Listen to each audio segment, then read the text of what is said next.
And so all you have to do is literally press power, and it sets at 96 hours. So it's 4 days is the average it takes to dry a plant.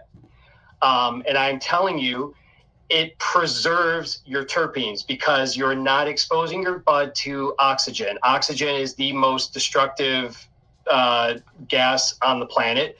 It destroys your terps. It attacks your all of those volatile primary and secondary terpenes. So the more time your plant is exposed to oxygen, the more terps you're losing. So hanging dry for 16 days it's not the right way. It's not the right way. And I'm just going to say it. It is not the right way. People need to let go of the temperature. That 60 degrees is just a number because that is the lowest that a residential air conditioner can get to. That was just an ambiguous number that the industry just adopted.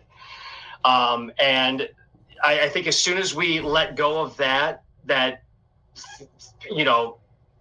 confine in our mind that we have to be at 60, you realize that having the higher temperature and getting your bud dried quicker so you don't have that moisture, wreaking havoc potentially and causing that hay smell, the better. So the Herbs Now dryer will give you perfectly dried buds in 3.5 to 4.5 days, depending on the size and density. The thing is absolutely amazing. I've done numerous.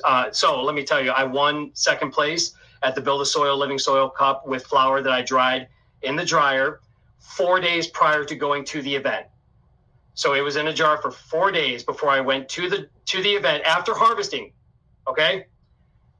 I submitted it and got second place out of like 130 entries or something. So the thing absolutely works.